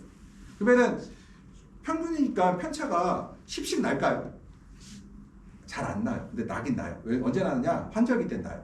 환절기 때 나요. 환절기 때는 보세요. 4월달 볼게요. 4월달 지금 4월이잖아요. 오늘 아침 일기예보 봤더니 그러니까 제가 이제 아침 뉴스에 알아. 저 항상 그 오늘의 날씨를 보거든요. 그래서 오늘 아침 온도가 몇 도인지 최고 몇 도 올라가는지 확인하는데 아침 온도가 0도에서 영하 2도 정도에서 0도 사이더라고요. 그러면 제가 볼 때 논산부여 사람들 난방하시는 분들이 아마 13도 이하, 대부분 10도에서 13도가 아마 유지될 것 같아요. 그러면은 오늘 주간 온도로 봤더니 주간 15도래요. 근데 오늘 광량으로 봤을 때 온실의 온도는 최고 온도는 아마 거의 27, 8도를 찍지 않을까. 웬만하면 단동 온실은 30도 넘을 수도 있어요. 그러면은 주야간 편차 어때요 지금? 굉장히 심하겠죠. 굉장히 큰 게 좋아요, 나빠요? 일단 일반적으로 나빠요. 클 때가 좋을 때가 언제 있느냐? 수확을 종료시킬 때. 그건 좋은데 지금 앞으로 내가 4월 1일인데 6월 중순까지 가려고 하면은 편차가 작아져야 돼요. 그럼 여기도 주야간 편차에서 이 평균, 주간 온도를 낮추는 방법이 뭐가 있을까요? 주간에 낮출 수 없어요. 주간 온도. 못 낮춰요. 언제 낮추기 쉬울까요? 오전 쌀쌀하잖아. 물만 조금 열면 어때요? 온실 온도를 18도 안에서 묶어놓을 수 있어요. 반면에 한낮은 못 맞춰요. 그래서 우리가 한낮하고 오전하고 한낮하고 딱 맞춰서 평균 온도를 맞추는데 환절기 때는 주간보다는 오전 온도 갖다가 조절해서 평균 온도를 낮추는 게 좋아요. 그래서 이 평균 야온하고 주간 평균 온도를 차이를 적게 만들어야 되죠. 그래 나무가 일반적으로 건강하게 자라요. 우리가 목적 있으면 아니라고 했어요. 빨리 끝낼 사람들은 그렇게 안 하는데 나는 2달이 다 끌고 같으면은 편차를 좀 적게 놔야 되는데 지금 3, 4월 달 날씨는 편차를 작게 주고 싶어도 우리가 원하는 것보다 커요. 그나마 우리가 조절할 수 있는 것이 바로 오전에 충분히 잡을 수가 있어요. 주간 거 못 잡고. 그래서 주요한 편도는 뭐냐? 그래서 광합성 생물은 생장점이나 과일로 이동되고 생장점이 많이 이동되면 생장점이 영양생성이 강해지고 과일로 이동되면 생식성이 강해진다. 이거 뭔 뜻이냐면은 온도 편차가 클수록 과일로 간다, 잎으로 간다? 과일로 간다. 그래서 이렇게 되면요. 재밌는 게 있어요. 이 상태에 이 나무가 되잖아요. 과일이 여긴 되게 큰데 위는 요만해. 뭐냐면은 영양분이 다 아래쪽으로 과일로 다 몰아가요. 이쪽으로. 그래서 생장점이 약해져 버려. 이게 뭐냐면 주야간 편차가 커지면은, 그러니까 DIF가 커지면 커질수록 위는 약해지고 아래는 과일은 커진다는 거죠. 그래서 일교차가 심한 사람들 특징이 그러니까 아랫단 과일과 중간 과일의 사이즈 차이가 크게 차이 난다 이것들을. 그러면 우리가 봤을 때 나무가 생장점이 약해지는 것 같다. 그럼 어떻게 하는 게 제일 좋아요? DIF를 봤을 때 주간 온도를 낮춰서 편차를 줄여야 되겠죠. 이것들을 줄이는 방법 어떻게 쓴다? 지금은 쉽다. 뭐 말씀드려요? 오전 환기만 잘 하시면은 주간 낮출 수가 있다. 이것들. 커튼이 좋은 거 있으면 주간에 커튼이 좋은 거 있으면 더 할 수도 있어요. 창 열고 커튼 닫아놓으면 돼요. 그럼 온도가 뚝 떨어져. 여러 가지 우리가 장비가 좋으면은 할 수 있는 게 많고 장비가 없어도 그 나름대로 해서 우리가 조절해야 돼요. 이것들요. 편차를 어떻게 하면 줄일 것인가. 그래서 제가 이제 그러면 나쁜 옷이라도 안 되느냐? 돼요. 충분히 돼요. 내가 손이 이만큼 되는 옷이 있어요. 낮아요. 그럼 어떻게 하면 치마를 이만하게 올려놔요.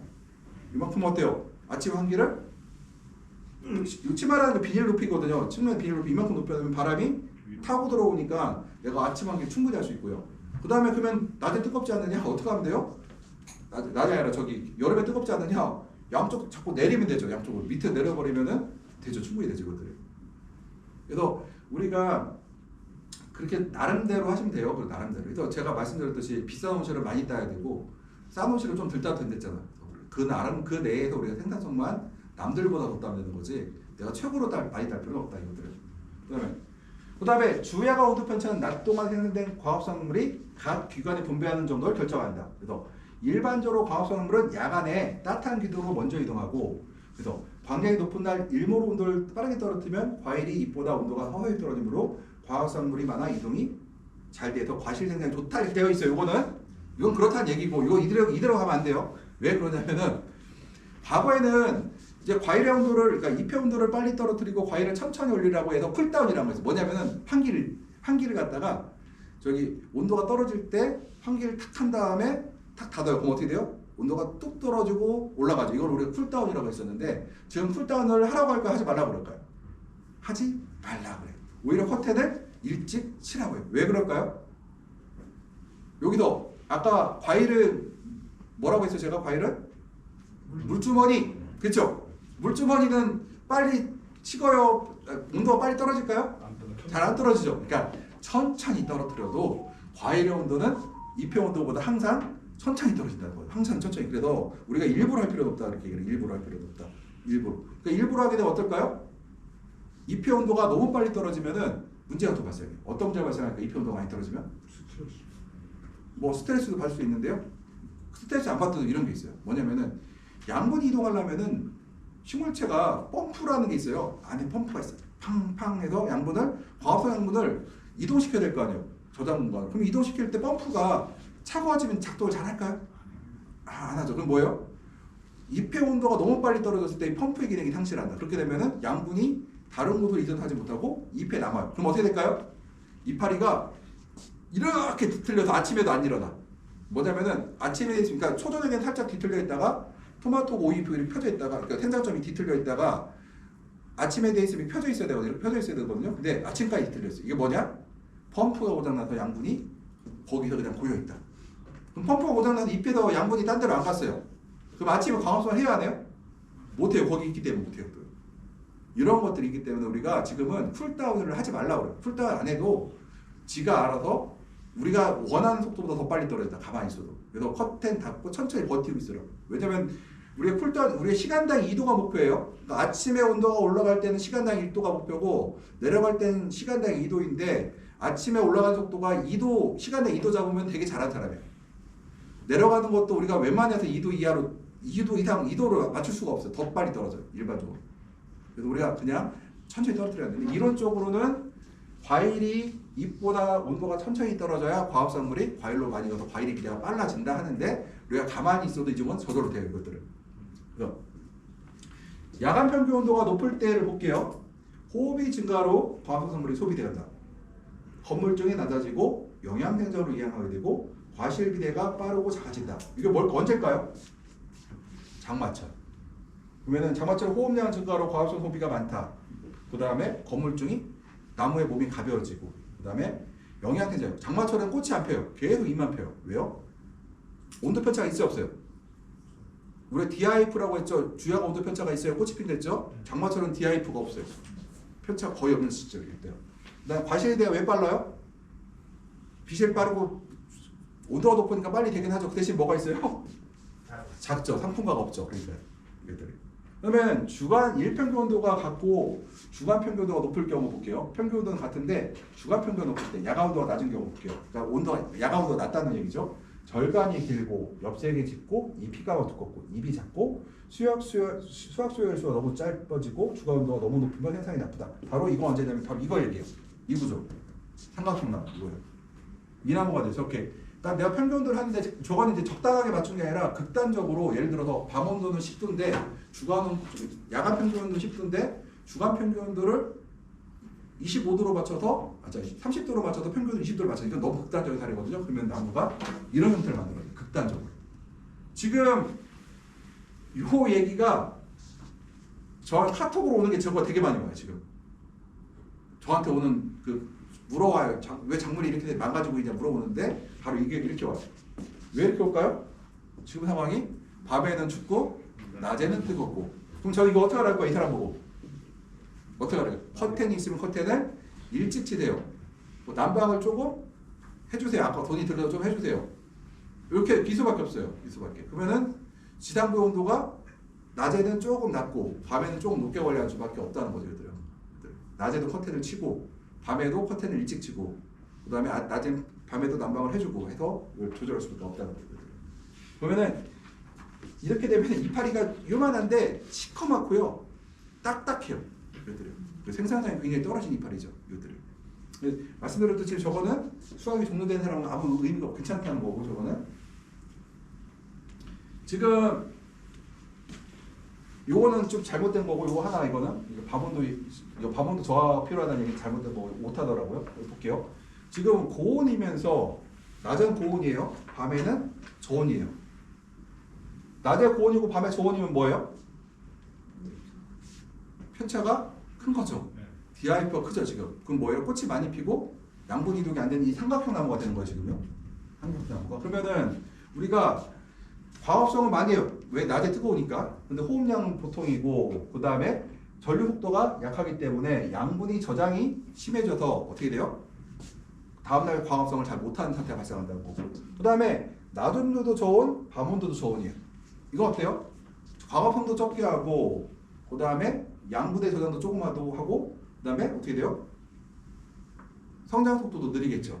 근데 이게 어떤 현상이냐면은 옛날에 지금은 그러신 분은 없는데 토마토 터널, 그러니까 토마토하고 이런 과채를 터널 재배하던 분이 있어요. 뭐냐면은 이만한 온실에 비닐을 막 2장 하고 난방 안 하신 분들 있거든요. 요거예요.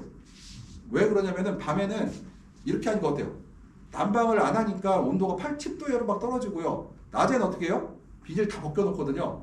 낮에는 뜨거운데 오전 죽어요. 그러니까 성장 속도가 굉장히 느린 게 옛날에 있었어요. 지금은 이런 분들은 거의 다 사라졌고 수박 농장에서만 일부 이렇게 하고 있어요. 지금 현재는 수박에서만. 수박은 돈이 안 되니까 뭐예요?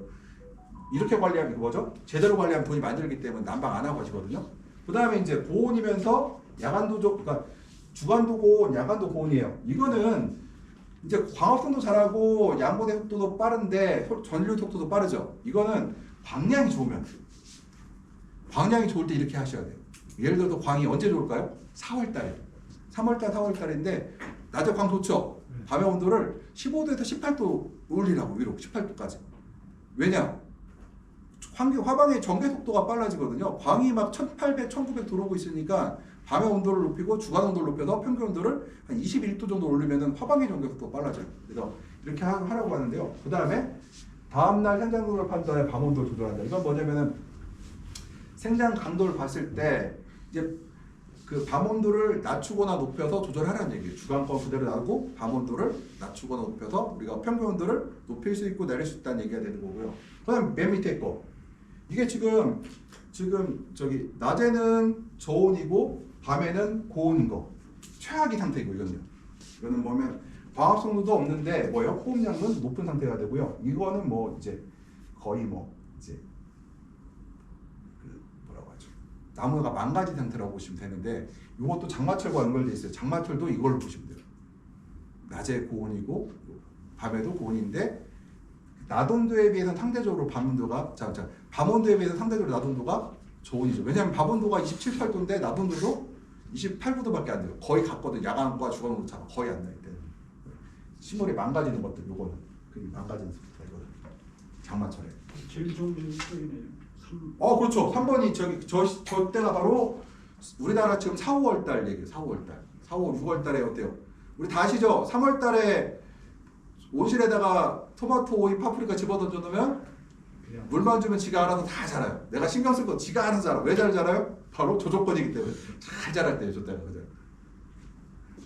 그러니까 얘기 들어보면요. 과채료 가격이 매달 달에 제일 싼 줄 아세요? 5월 달, 6월 달 제일 싸요. 또 오이도 값도 싸고 파프리카 값도 싸고 토마토 값도 제일 쌀 때가 6월 달이다. 왜? 그때는 별 시설 없이 그냥 비가리면 딱 하나만 해놔도 4월 달에 심어놓으면 그때 6월 수확이 되거든요. 그때는 아무나 해도 기본 수확이 나와요. 굉장히 잘 됐대요. 그러니까 이게 환경이 좋을 때는 그냥 누가 해도 잘 되는데 문제는 이제 돈이 안 되죠. 6월달 수확, 6월달만 수확해갖고는 돈 벌기가 쉽지 않아요. 6월달에. 그때는 시열. 제일 싸요. 그때 1년 중에 제일 쌀 때가 6월달. 그냥 날씨가 좋으니까. 그래서 우리가 주야간 온도 편차에 대해 얘기를 할 때 주간과 야간의 평균 온도의 차이가 생식과 영양 성장을 정하는 데 결정하는 데 중요한 작용을 한다. 그러면은 주야간 온도 편차가 평균 온도 편차가 3에서 5도이면은 이보다 크면 생식이고 작으면 영양 성장이 강해진다고 되어 있어요. 이건 이제 유럽 애들 얘기고 이건 교과서적인 얘기예요. 실제는 더 우리는 이 편차가 클까 작을까 이것보다 크죠. 우리는 어디로 가요? 겨울철 빼고는 생식으로 가요. 다 거의 다 세력이 약해지고 3, 4, 5, 6월 달에 보면 다 생식으로 가죠. 막 세력들이 세지고 세력이 약해지고.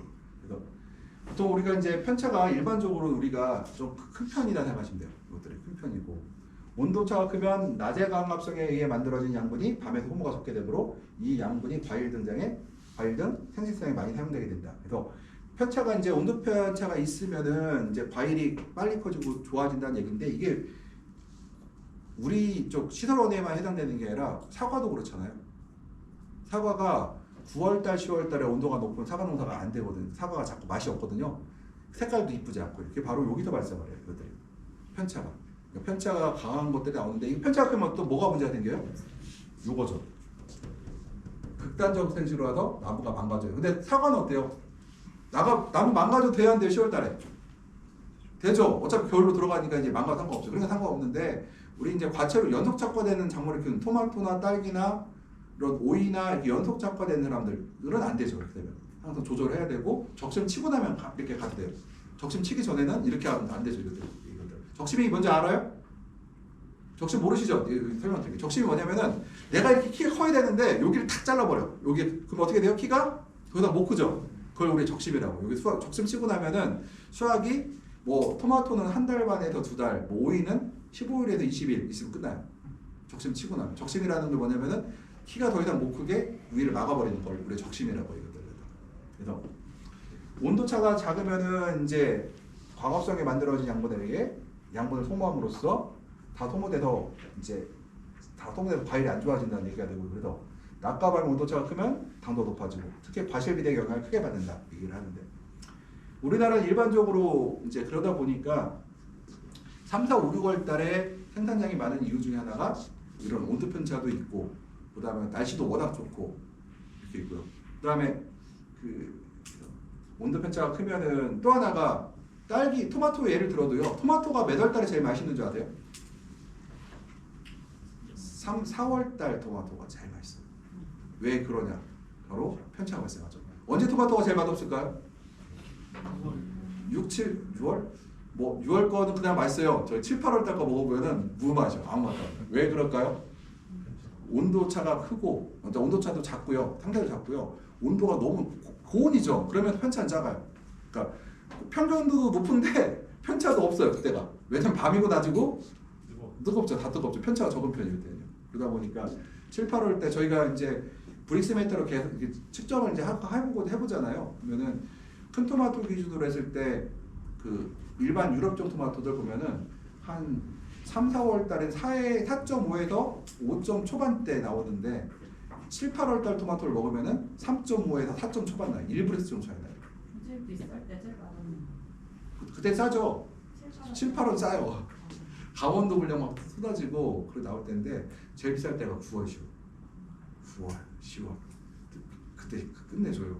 끝내준다기보다는 뭐 그때는 그 시기에는 토마토 같이 생긴 거, 뭐 파프리카 같이 생긴 건 다 받아줘. 이제 5월, 6월 달은 뭔지 아세요?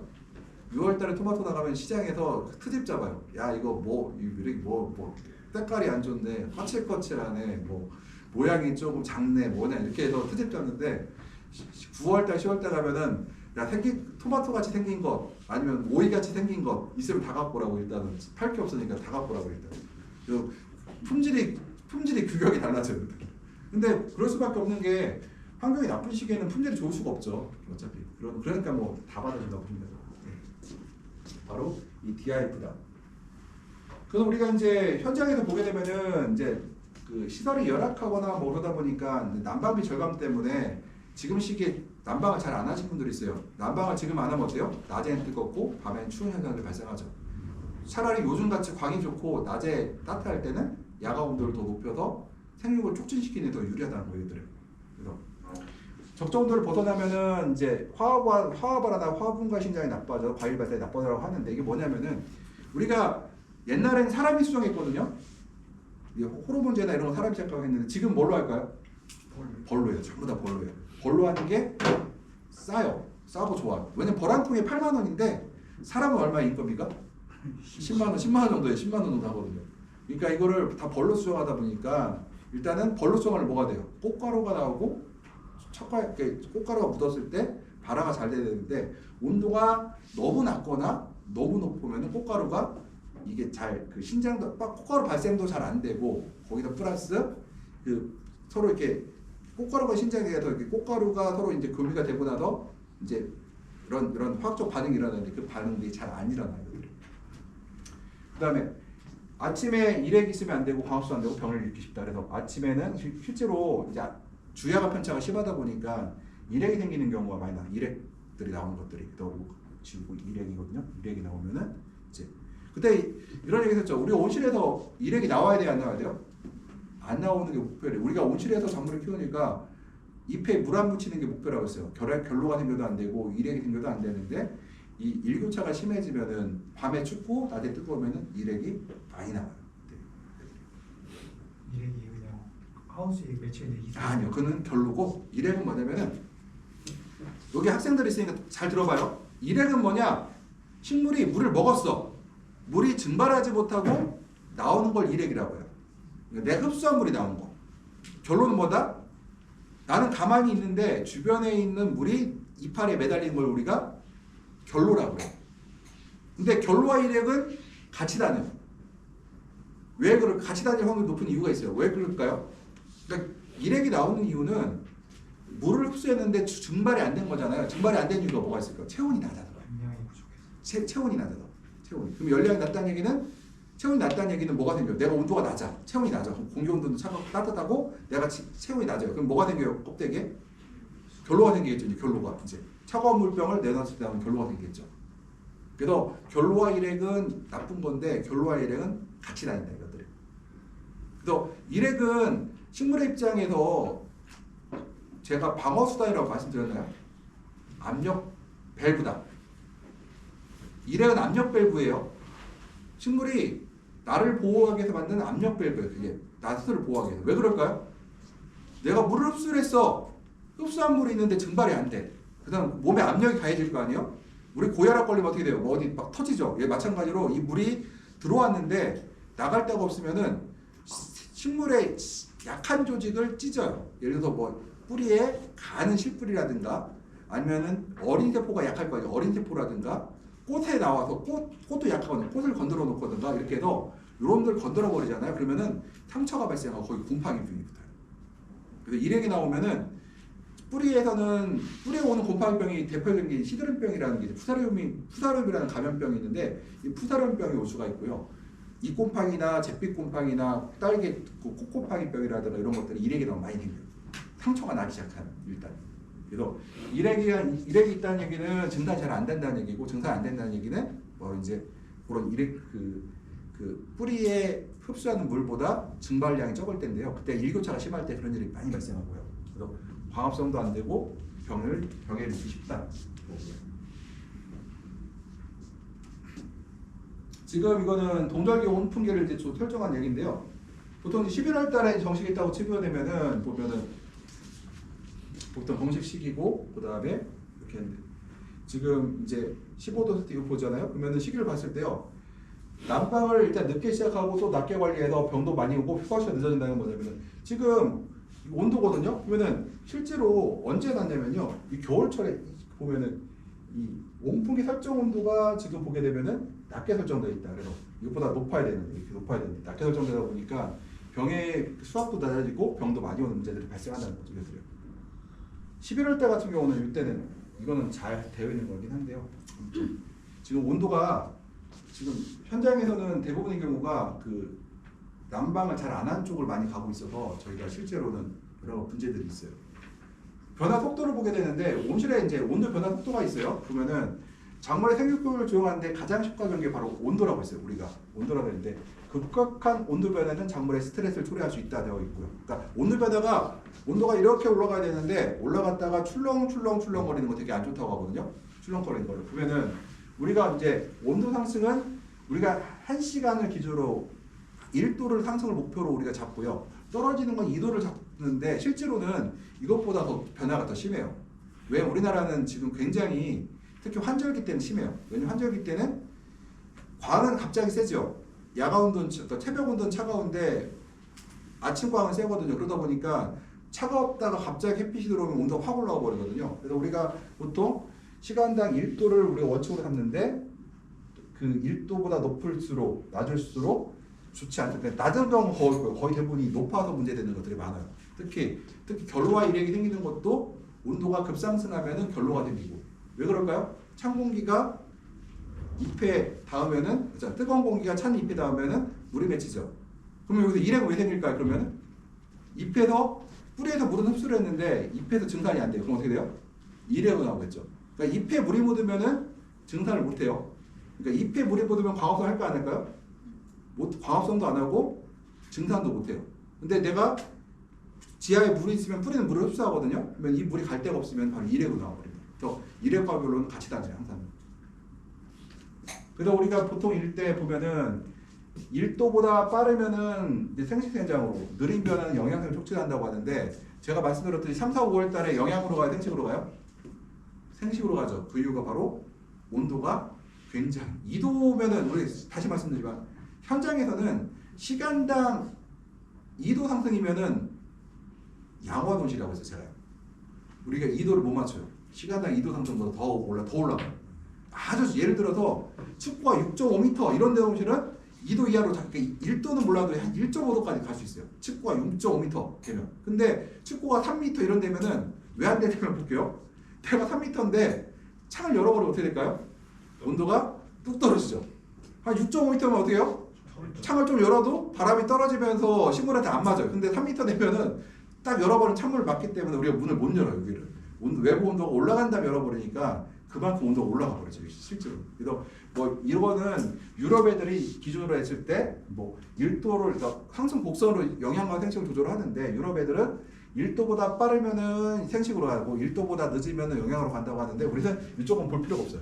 이것보다 높기 때문에 우리는 어떻게 하면은 생식으로 넘어가지 않을까를 우리가 노력을 해요.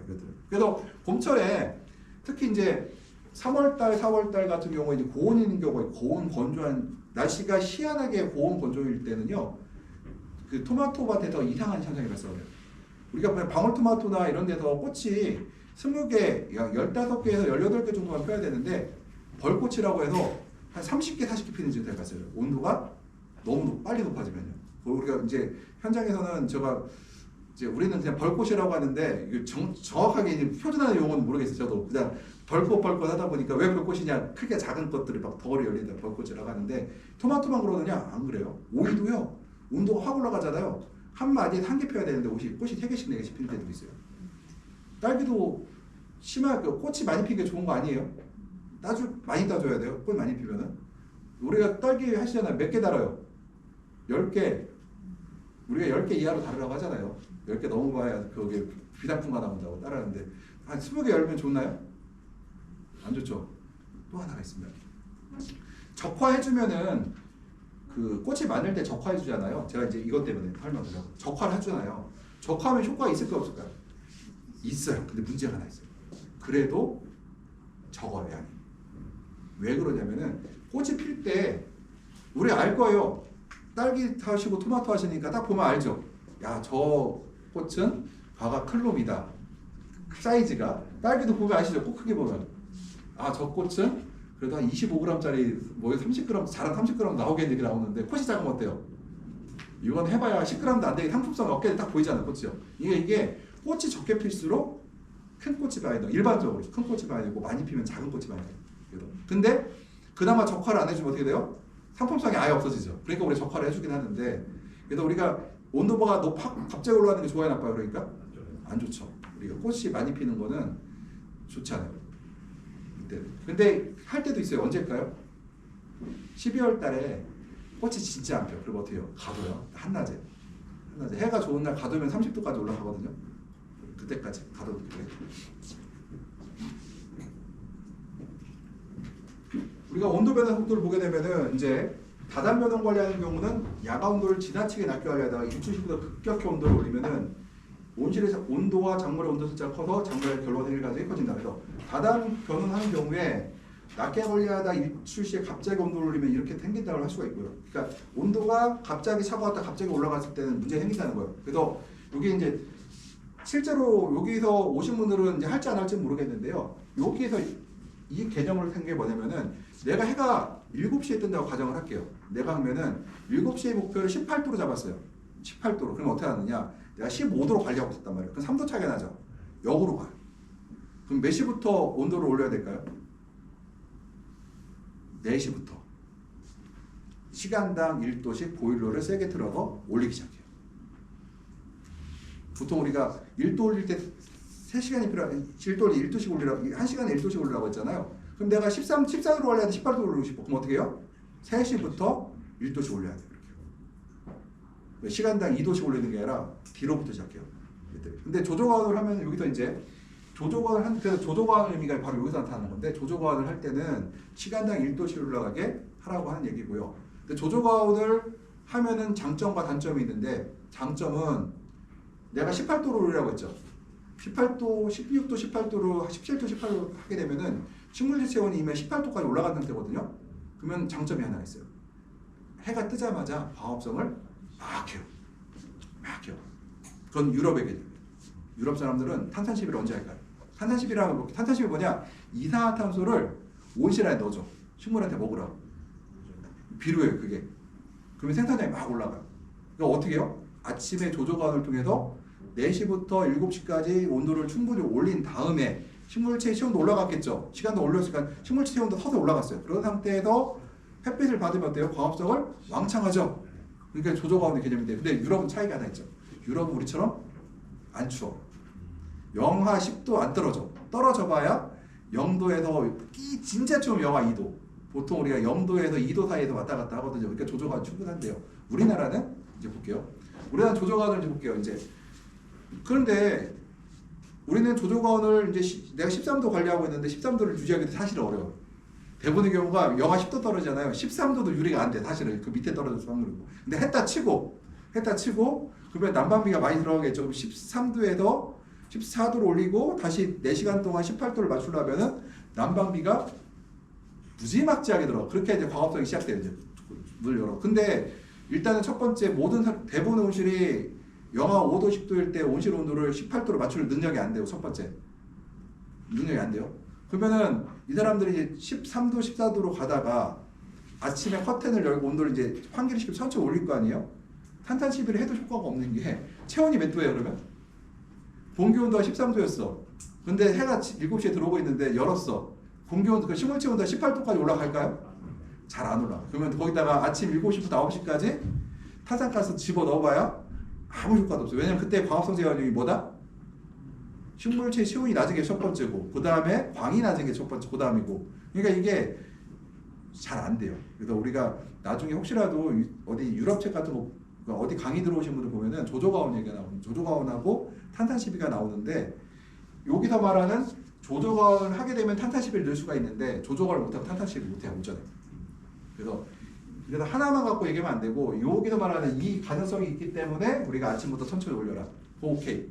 근데 내가 만약에 해가 뜰 때까지 이걸 17도로, 그러니까 14도를 유지하고 있어. 그럼 어떻게 해야 돼요? 창 열면은 갑자기 온도가 확 올라가, 창을 닫으면은 막 온도가 올라갈 거 아니에요. 어떻게 해야 될까요? 환기를 해서 온도가 못 올라가게 계속 눌러놓고 있어야 돼요. 왜? 요거 생겨요. 결로가 생겨요. 결로가 생기고 일액이 나와요. 예를 들어 상황에 따라서, 그러니까 여기서 얘기하는 조조가온을 얘기하는 건데, 조조가온을 못할 것 같으면은 오존 온도를 굉장히 낮게 유지해야 돼요. 굉장히. 그렇지 않으면은 어차피 광합성 못해, 물 탱기면. 어떤 분들이 뭐 온도를 낮추면 광합성 못한다고? 맞지, 근데 물 탱기면 어차피 못하거든요. 그럴 바에야 식물이나 건강하게 만들어 놓는 게 나아요, 그것보다. 일주일 전 사전 가온을 통해서 작물제 과일 온도 상승시켜야 되는데 시간당 1도씩 올려라. 그래서 내가 14도 하다 17도면 3시간 전, 17도 하다가 14도 하다 16도면은 2시간 전부터 온도를 미리 올려놔야 된다. 그래서 주간의 온도의 변화 속도와 주야간 온도 편차는 다른 개념이라는 거예요. 주야간 온도 편차는 뭐예요? DIF죠. 평균 온도 개념이고, 온도의 변화 속도는 말 그대로 그냥 시간당 몇 도씩 움직이냐 이 의미예요. 전혀 누적 개념이 아니에요. 그러니까 순간의 개념이고, 지금 주야간 온도 편차는 누적의 관념이죠. 그러니까 일출부터 일몰까지 주간 평균 온도, 일몰부터 일출까지 주간 평균 온도고, 아까 그랬죠. 주간에 오전에 온도를 낮추고 주간 높여내면 평균 내면은 낮아진다고 했어요. 이것들이.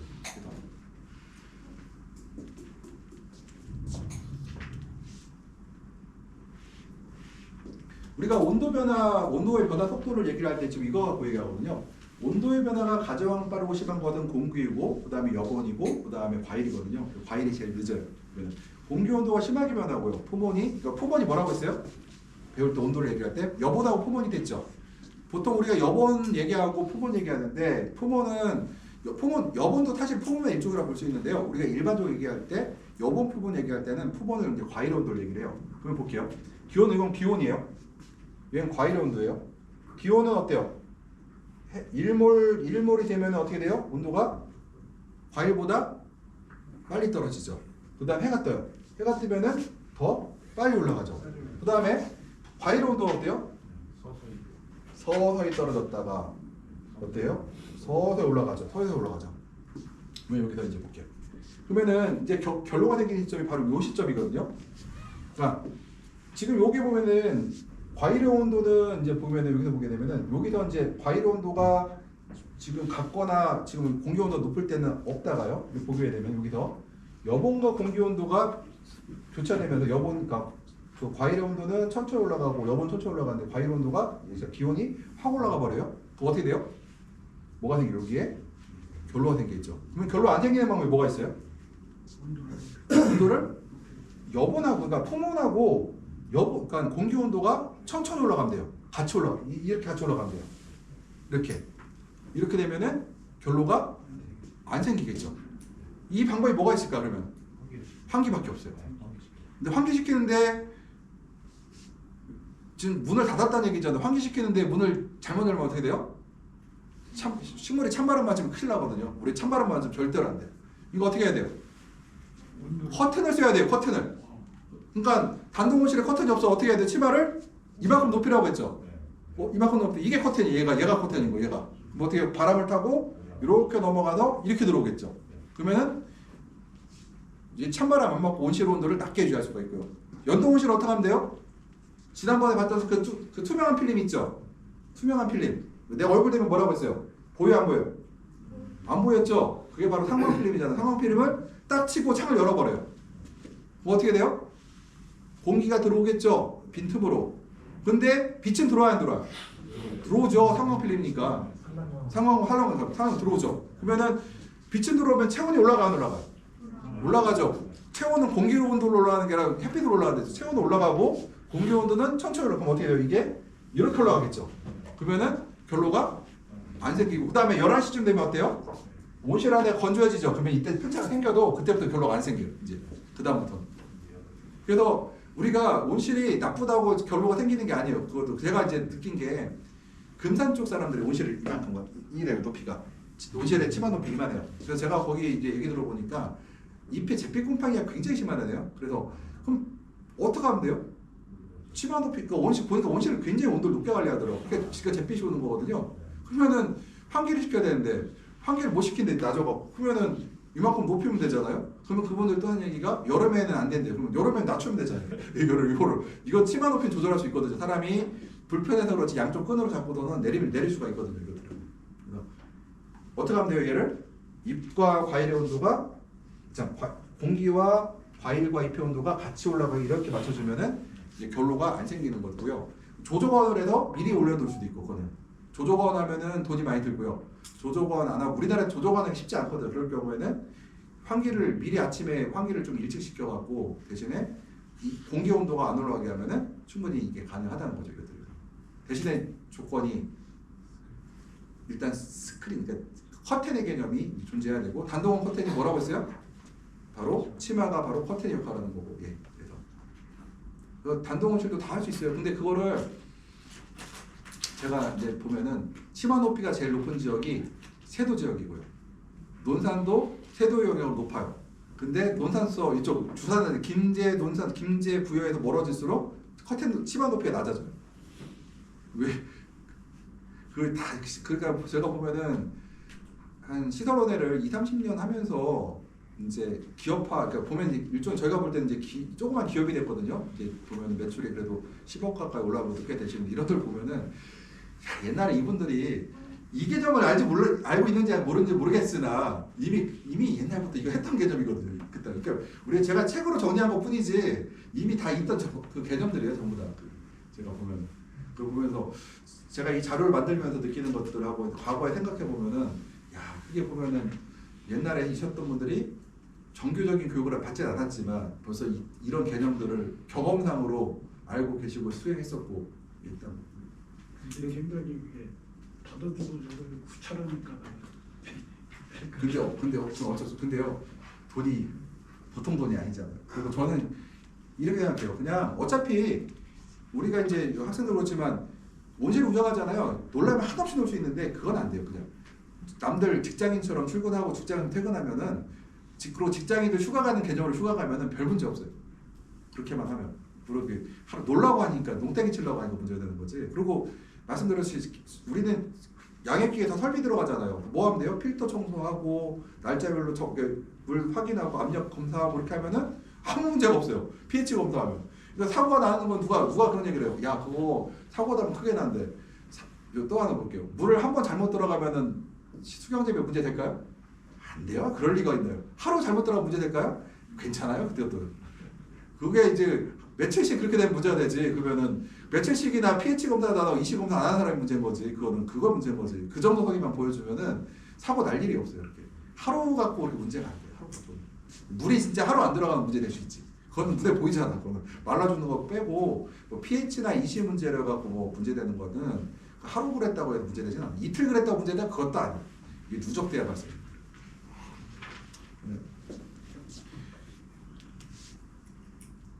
그다음 우리가 이제 일종의 여본과 품목 과일의 문제를 보는 건데요. 지금 이게 기온이고 보통 우리가 여본이 계속 아래쪽에 있어요. 이렇게 아래 있다가 이제 보면은 그다음에 기온이 있고요. 여기도 보면은 여기쯤에서 우리가 이제 해가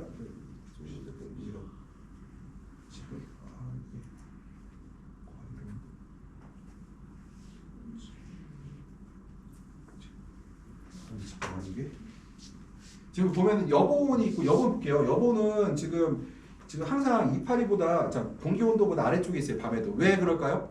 요 차이가 나는 이유가 여본이 공기 온도보다 낮아요. 항상 밤에 증산을 하기 때문에.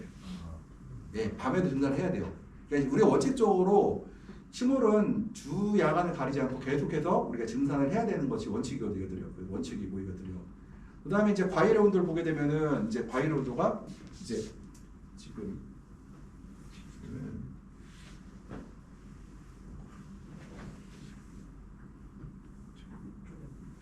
바뀌었네. 지금 바뀌었어요.